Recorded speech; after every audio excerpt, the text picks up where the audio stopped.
My brothers and sisters, man, I tell you, it seems as though every time the PNM comes across an organization that is underperforming, their solution is to close it down. In 2003, they closed down Caroni. They said underperforming. Now they want to close down Petrochin. They said it's underperforming too. So I asked myself, if the solution to an underperforming organization is to close it down, then they should also close down Balize House.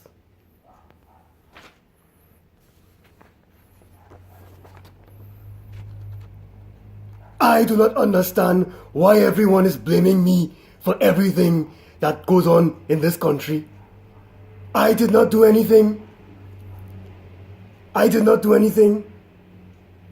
When we are successful in our plans to take this country forward, the results will speak for itself. And in times of our incompetence and failures, there's a simple solution to that. All we have to do is blame the UNC.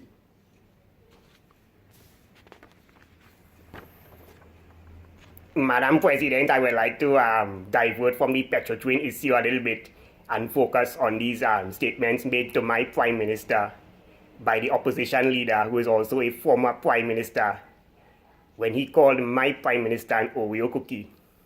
As you can see, Madam Speaker, I am very upset and very infuriated by this, and I would like the Prime Minister to retract her statements.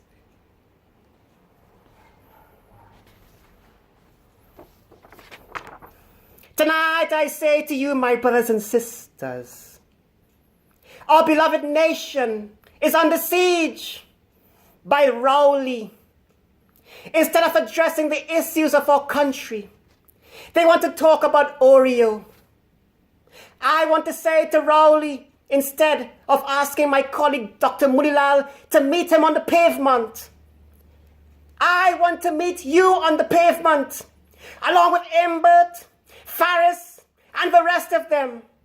I can take on all of you anytime, any place, set the date.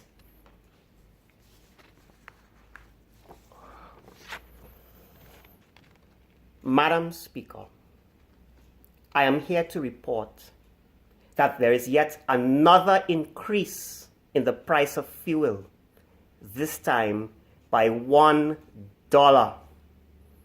And we have also allocated only $2.29 billion towards the development of Tobago.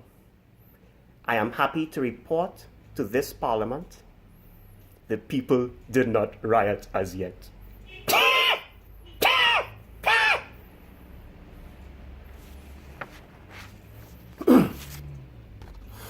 Madam President, this budget and the shutdown of Petrotrin is a wishy-washy plan by this wicked, vicious, heartless PNM that will only benefit the people of the PNM, while the people of Trinidad and Tobago are suffering by the thousands.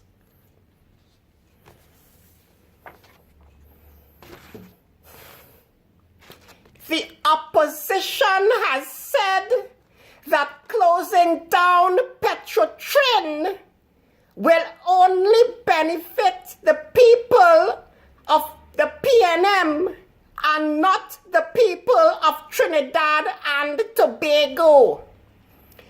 If the opposition reads the Constitution clearly, they will see that the people of the PNM are also the people of Trinidad and Tobago.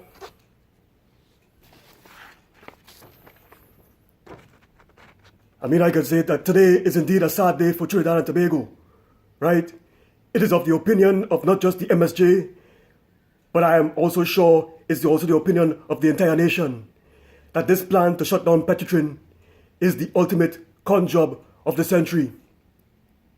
And we in the MSJ will not support this government's point of view that it is the only viable option. And we in the MSJ will continue to lobby for what is right and only for the best interest of the people of Trinidad and Tobago.